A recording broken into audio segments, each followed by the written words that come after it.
Listen, not to me, but to the noise inside you. It is a constant, vibrating hum, a static that never clears. You are a nerve ending exposed to the cold air of the world. Every word is a spark. Every slight is a match. Every look is a blade. You think you are alive because you feel intensely. But you are not living. You are being lived. You are a ghost haunted by its own impulses. Consider the last time someone hurt you. The heat rose in your chest before your brain could process the insult. Your pulse quickened. Your vision narrowed. You felt that violent urge to strike back, to throw a word, a scream, a defense. And you did. You let the poison out. You felt a momentary surge of relief, followed by the sickening ache of regret. You gave them exactly what they wanted. You gave them your peace. When you react, you hand over the keys to your kingdom. You tell the world, "Here is my leash. Pull it." You become a puppet dancing to the rhythm of other people's insecurities. If they are angry, you become angry.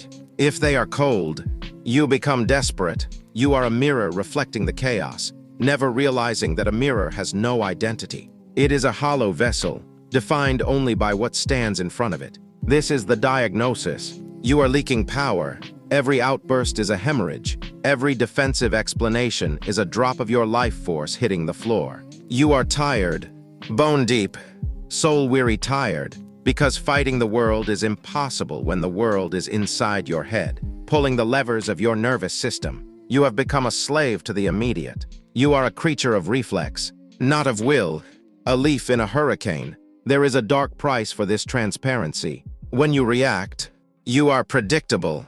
And when you are predictable, you are easily discarded. The world respects strength, but it feasts on vulnerability. Your inability to hold your tongue, to steady your breath, to sit in the vacuum of a pause, it marks you. It tells the predator that the prey is agitated. It tells the storm that the tree is ready to snap.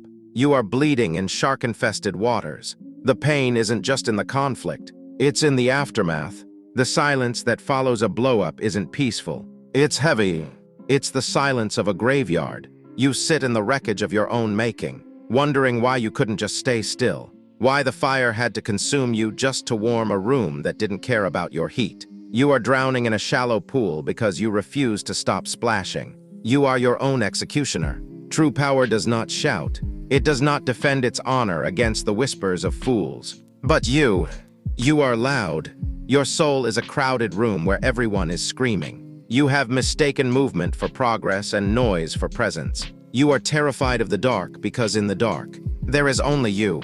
And you don't like what you see when the world stops looking. You are a hollow bell, ringing at every touch. This is the sickness of the reactive mind. It is a fever that never breaks. You believe your emotions are your truth, but they are actually your bars. You are locked in a cell, and the key is buried deep beneath a layer of silence you are too afraid to touch. Look at your hands.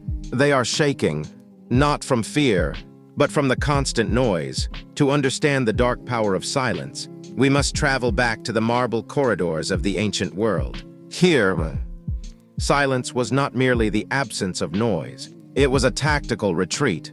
The Stoics, men like Zeno, Epictetus, and the Emperor Marcus Aurelius, did not view the mind as a garden to be tended, but as a fortress to be defended. They lived in an era of brutal transitions, where a single word could lead to exile or an executioner's blade. In this volatile landscape, silence became their primary armor. For the Stoic, the human psyche was a theater of constant intrusion. They observed that the world is inherently loud, not just in its sounds, but in its demands.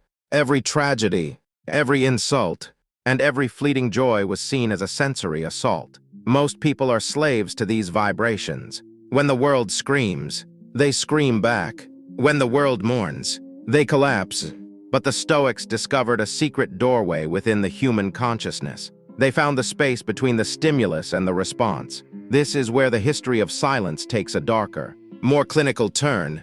The Stoics developed a revolutionary way of processing human feeling. They did not believe that emotions were internal commands. To them, an emotion was not an order to act. It was merely external data. They called these initial flashes propatheiai, the involuntary flickers of the soul. A surge of fear, a spark of anger, or a wave of grief. To the common man, these are truths. To the Stoic, these are nothing more than weather patterns. Imagine standing in the center of a hurricane, watching the debris of your own life fly past you. The Stoic does not try to stop the wind. He simply refuses to let the wind move him. He treats his own pulse as if it belonged to a stranger. This is the cold geometry of the inner citadel. By stripping emotions of their authority, the Stoic transforms a terrifying internal storm into a series of silent, manageable data points. They looked at fear and saw a chemical signal. They looked at betrayal and saw a predictable social friction. This historical silence was a form of psychological autopsy. When a Stoic felt the sting of an insult, they did not react with a defense. They retreated into the void. They asked themselves, "Is this within my control?" If the answer was no, the emotion was discarded like a broken tool. Silence was the filter that separated the signal from the noise. It was a refusal to grant the world the satisfaction of a reaction. In the eyes of their enemies, this made the Stoics appear inhuman, like statues carved from volcanic rock. This was the birth of the objective observer. By treating emotions as external data, the Stoics mastered the art of indifference. They realized that the mind is the only place where true silence can exist. Outside, there is the chaos of the Roman Forum and the blood of the Colosseum. Inside, there is only the quiet calculation of the soul. They understood that if you do not command your silence, the world will command your noise. History remembers them not for what they said, but for what they refused to say. They knew that words are often just leaks in the bucket of the soul. To speak is to lose power. To react is to surrender. They chose instead to remain in the shadows of their own minds, watching the data of existence flow by without breaking their poise. This is the historical legacy of silence. The cure is not a shout. It is a whisper that fades into nothingness. You have spent your life reacting, bleeding your vital energy into the hands of those who would see you hollowed out. Now, we change the rules of the game. We introduce the gray rock. Imagine a single pebble on a vast, desolate beach. It has no story. It has no color. It offers nothing to the traveler but its own cold, hard reality. This is what you must become. To the manipulator, to the narcissist, to the agent of chaos, you must become the most boring object in the universe. You are no longer a person to them. You are an inanimate obstacle. The first step is internal detachment. You must view their provocations as a scientist views a chemical reaction. When they strike, do not feel the blow. Observe it. They are trying to find the crack in your armor. If you show no emotion, they have no map. You are a void, a dark room with no furniture. There is nothing for them to grab onto. This is the Stoic's shield. It is the realization that their words only have the power you give them. Next, we master the art of the minimal response. Every word you speak is a gift. Stop being so generous with your soul. When they demand a reaction, give them a syllable. Yes, no, okay, never justify. Never explain. Never defend.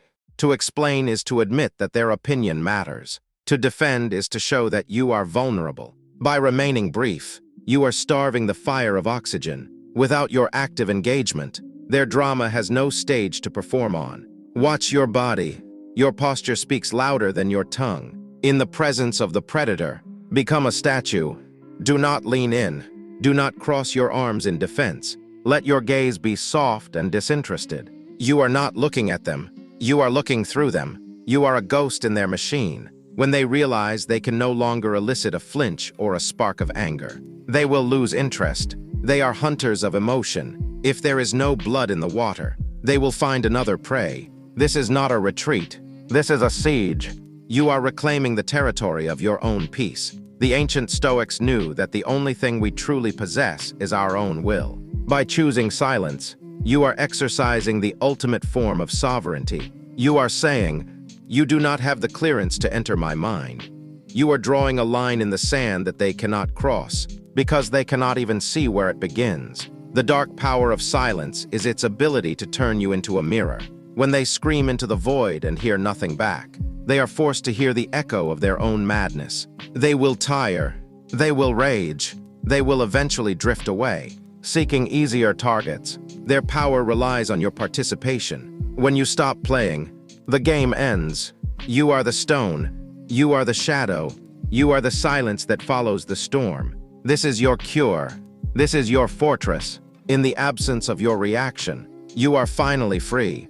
The world may be loud, but your inner sanctum is quiet. Hold that quiet. Guard it with your life. For in that silence, you are untouchable. You are no longer a victim. You are the master of the void. You are the silence they fear. You have become the cure to their poison.